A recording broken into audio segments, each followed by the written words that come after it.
Juro a Dios y prometo al pueblo cumplir fielmente la Constitución y las leyes de Colombia.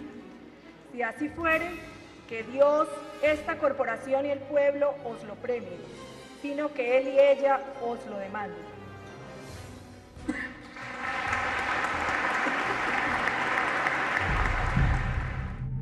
Es un verdadero fenómeno político. Gana la elección de Colombia por una abrumadora mayoría inesperada. Los gobiernos, no solamente el segundo, sino también el primero del expresidente Uribe, se fueron convirtiendo en el ejercicio de una serie de hechos que conformaron una cadena criminal.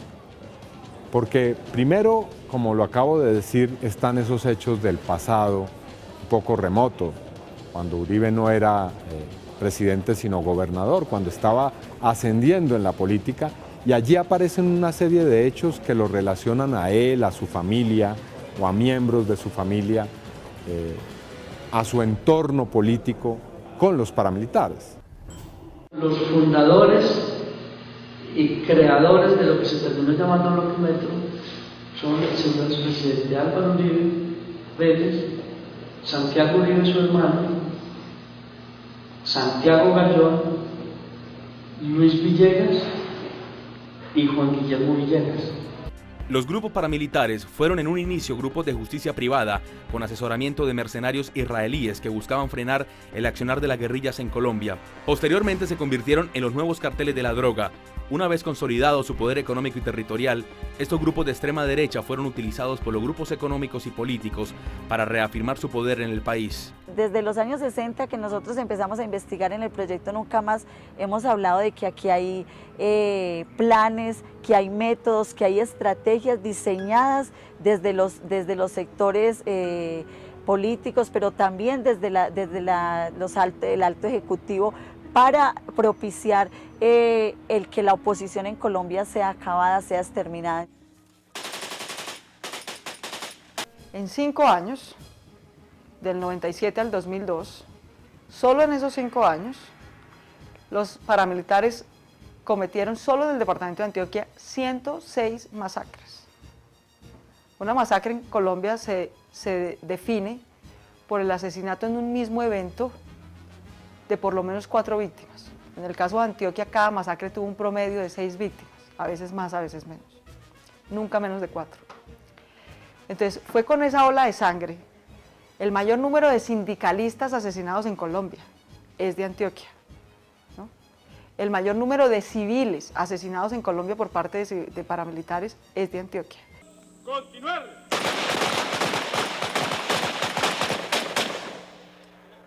Si a un enemigo hay que matarlo, yo digo hay que matarlo, pero no hay que torturarlo. Mientras la guerrilla vuelva a decir que es el poder lo que quiere, aquí nadie va a respetar a la guerrilla, ni a ningún gobierno que pretenda negociar con una guerrilla que dice cínicamente vamos a tomarnos el poder. Acepto que caen inocentes en la guerra, es inevitable, es doloroso. Hace 8 días me preguntaba a alguien si habían muerto niños en la incursión a Bolívar. Dije categóricamente no. Posterior a eso descubro de que hubo una niña de 6 años. Eso a cualquiera lo descompone. Durante el segundo día de audiencia de esta semana, Rodrigo Tobar Pupo, alias Jorge 40, reveló que Carlos Castaño llegó al punto de colocarle a sus hombres cuotas de asesinatos como meta. En ese entonces era de que había que causarle bajas al enemigo, ya sea en combate, ya sean estructuras de milicia o redes de apoyo, había que dar 1000 bajas al enemigo en menos de 15 días. Los grupos económicos y los grandes terratenientes lograron que gracias al accionar de los paramilitares, Colombia se convirtiera en el tercer país en el mundo con mayor número de desplazados. Más de 4 millones de colombianos tuvieron que abandonar sus hogares presionados por las armas paramilitares. 5 millones de hectáreas fueron despojadas, según la Comisión de Reparación y Reconciliación. De Santo Domingo Meta. Me vine por lo que me mataron a mi esposo, a los 6 meses me mataron a mi hijo y ahora estoy amenazada yo y mi otro hijo que me quedó. Los paramilitares son los que nos amenazan, porque como no quieren que denunciemos lo que estamos denunciando, ellos no quieren eso, entonces ellos querrán mejor acabar con todo para quedar libres de todo, yo no. Vivía en la vereda de la Cooperativa, municipio de Vistahermosa. Tuve que salir por amenazas del ejército y los paramilitares. Amenazas que me fueron haciendo constantemente por escrito y por razones que me mandaban con los mismos amigos y los demás presidentes de Junta de Acción Comunal. Puesto que yo soy la presidenta de la Junta de Acción Comunal y hago parte o soy coordinadora de la Comisión de los Derechos Humanos. Yo salí el 28 de marzo del 93, antes del asesinato de los muchachos.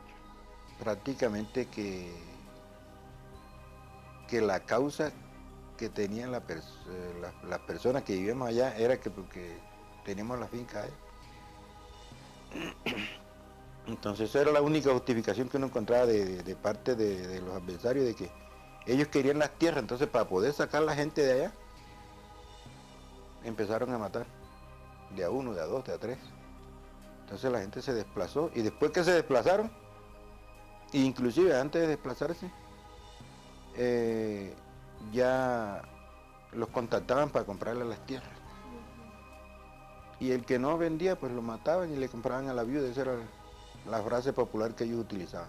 Además de la gran violencia generada por estos grupos de extrema derecha, la cual se envuelve hoy en una cortina de impunidad, otro de los episodios que marca la historia de Colombia durante el gobierno de Álvaro Uribe es la parapolítica. Además de los empresarios y los terratenientes, que en muchos casos eran los mismos, los políticos, especialmente los aliados del expresidente Uribe, también aprovecharon esa máquina de muerte para llegar al Congreso. Más de 98 parlamentarios fueron investigados por la Fiscalía por sus vínculos con los paras. Hasta el momento, 35 de los políticos han sido condenados. Según uno de los excomandantes, Salvatore Mancuso, el paramilitarismo se convirtió en una política de Estado. Dijo Mancuso ante la justicia colombiana que el paramilitarismo es orquestado por los grupos económicos y alimentado por los militares.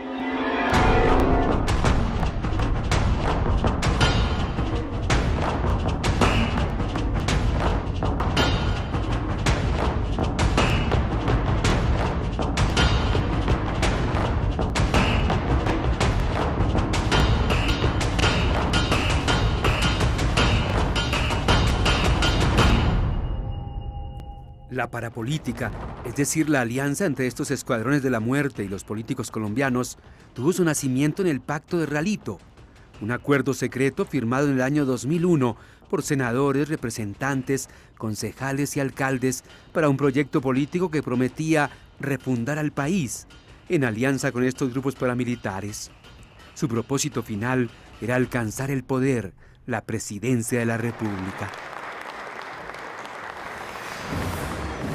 Pues esa es la vinculación entre dirigentes políticos regionales y nacionales con un grupo ilegal, los paramilitares, para hacerse al poder local y al poder regional e influir en el poder nacional mediante el uso indebido de las armas en la política. La alianza garantizaba a los políticos altas votaciones por el hostigamiento de los grupos paramilitares a la población, recurriendo hasta el asesinato y el destierro de sus rivales. Llegaron a tener en nuestros cálculos cerca de 2 millones de votos que son decisivos en cualquier elección en Colombia. Recordemos que el presidente de la República se elige con 6 millones de votos aproximadamente. Entonces realmente se volvieron un poder decisivo. Sin ellos no se hace mayoría, sin ellos no se pueden tomar, digamos, decisiones políticas contundentes, y ellos han usado ese favor, ese poder, digamos, a su favor. Para nadie es un secreto en Colombia que cuando el presidente modificó la Constitución colombiana para hacerse reelegir, los paramilitares salieron de manera pública a hacer una campaña para reelegir el presidente y garantizar su impunidad. Eso no es un secreto en Colombia, no es un secreto lo de la parapolítica. El Partido Liberal y Conservador, que eran unos partidos mayoritarios, pues desde hace 150 años, resultaron minoría en esos territorios, y surgieron unos grupos políticos nuevos, unos liderazgos nuevos, personas que de un momento a otro entraban en la política y obtenían grandes votaciones, grupos que nadie conocía y se apoderaban tanto de las alcaldías como de gobernaciones y elegían al Congreso una bancada importante. Entonces cruzamos esas dos cosas, esos fenómenos políticos extraños con una expansión y les encontramos una relación. Vimos que esa expansión paramilitar tenía intencionalidad de intervenir en política, de meterse en la política, de controlar la política, y también vimos que los políticos nuevos eran gente impulsada por esos grupos paramilitares, y los políticos viejos de las regiones tenían una intención manifiesta de unirse con esos grupos para mantener su poder o ampliarlo o consolidarlo y para influir en el nivel nacional. Esta realidad quedó documentada. Un video grabado en noviembre 25 del 2000 reveló imágenes de Iván Roberto Duque, alias Ernesto Báez, uno de los principales comandantes de los grupos paramilitares, en un curso de graduación de cuadros políticos para iniciar la ofensiva en pos de buscar votos a favor de sus candidatos en las elecciones del 2002, año en que estos votos impulsaron la elección de Álvaro Uribe Vélez.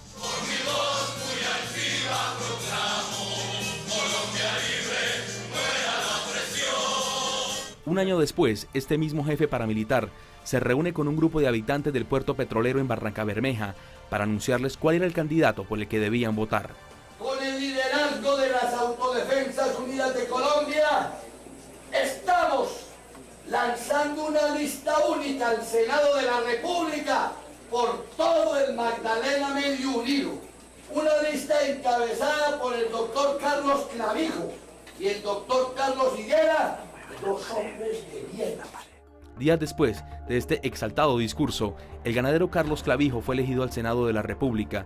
Era su primera participación en un debate electoral y gracias al apoyo y presión armada de los paras obtuvo más de 57.000 votos. Su compañera de fórmula a la Cámara de Representantes en Antioquia era Rocío Arias, una destacada líder uribista y que es hoy otro de los detenidos por sus vínculos con los paramilitares. Ha cogido los cargos, ha aceptado el concierto para delinquir. Por eso es que a los parapolíticos se les juzga por concierto para delinquir, porque evidentemente, aunque pueda que ellos directamente no hayan asesinado a nadie, ellos se beneficiaban de que los otros eran capaces de matar a los demás, ¿no? Y por la vía de que imponían tanto. Entonces imagínense una persona que después de que ha cometido miles de asesinatos en un pueblo, ¿no? Dice, bueno, que espero que les haya quedado claro que aquí el que manda soy yo, ¿no? Que yo soy la autoridad y este es el que me gusta de amigo, este es el que me gusta de político. Era muy difícil oponerse a esas personas y tratar de hacer, digamos, campaña en unas condiciones justas. De hecho, muchos de los contrincantes fueron asesinados.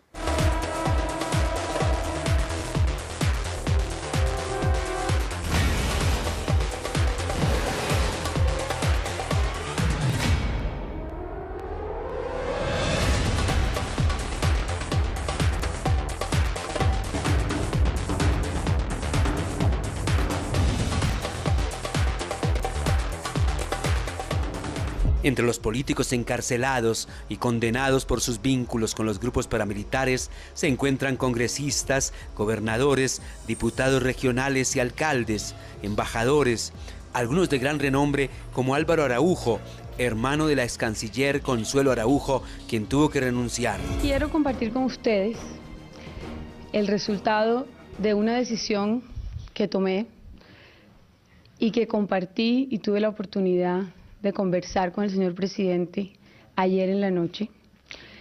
Una decisión que en resumen se traduce en que me voy del gobierno. También Álvaro García, un senador de larga trayectoria, condenado a 40 años de cárcel.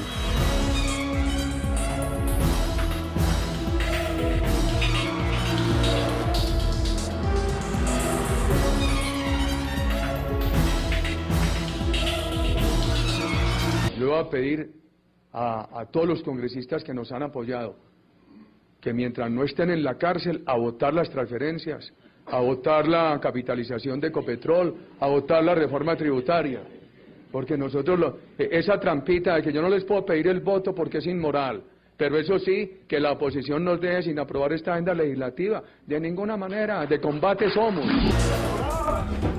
Asegurado, asegurado. Buenas noches. Por favor, acomódenlo acá. Y esto aquí, por favor.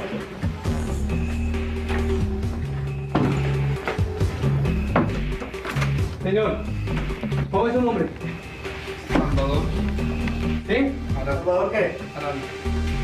Señor, mira acá, por favor. Se para, por favor. 60.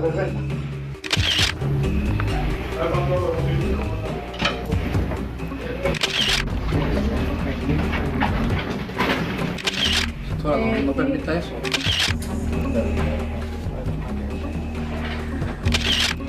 La Corte Suprema de Justicia llamó al primo del hoy expresidente Álvaro Uribe a indagatoria en el año 2007 por los señalamientos del excomandante de las AUC, Salvatore Mancuso, y Eleanora Pineda, su brazo político, quienes declararon que Mario Uribe había hecho acuerdos políticos con los paramilitares. En el Consejo Superior de la Judicatura, infiltración del paramilitarismo y del narcotráfico.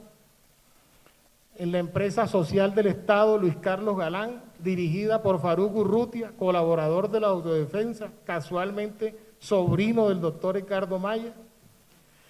En la Corporación Autónoma Regional de Cundinamarca, la CAR, donde teníamos llegada a través del senador Diez Maló. En la Dirección Nacional de Estupefacientes, penetrada por el paramilitarismo y el narcotráfico.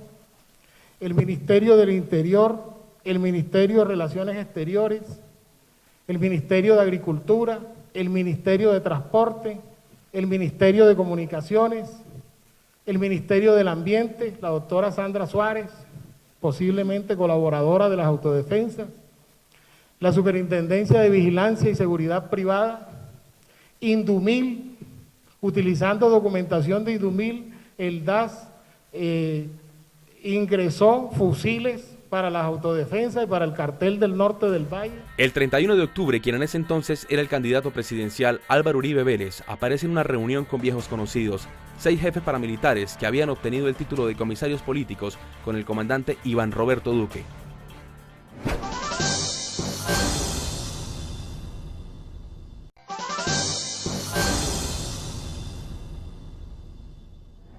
Este es un Estado de Derecho, este es un gobierno democrático, respetuoso de la ley. Y la clase alta apoyó a Uribe y cerró los ojos a la manera como Uribe estaba persiguiendo a las FARC. Y la prensa, y los medios, y la banca, y los empresarios apoyaron a Uribe, y lo apoyaron en la primera reelección, y lo apoyaron también en la segunda, porque esa es la verdad. Y hemos hecho una investigación muy rigurosa de lo que ha pasado, por ejemplo, en la zona de Montes de María, entre Sucre y Bolívar. Allí, ¿qué ocurrió? 40 masacres o más de los paramilitares, despoblamiento de la región, después vienen compradores que son gente muy dudosa, adquieren las tierras que han sido dejadas, desalojadas por los campesinos, y después vienen los grandes empresarios y le compran a estos primeros testaferros las tierras. Todos esos amigos íntimos, todos esos señores amigos íntimos del expresidente Álvaro Uribe Vélez, quien además les dijo: ya hemos pacificado la zona de Montes de María, ¿por qué ustedes no están comprando esas tierras? Mi compromiso es con la verdad. Estoy dispuesto a pedirle al señor presidente Álvaro Uribe públicamente que se desmovilice, que él también perteneció a la organización, él es fundador de un grupo de autodefensa.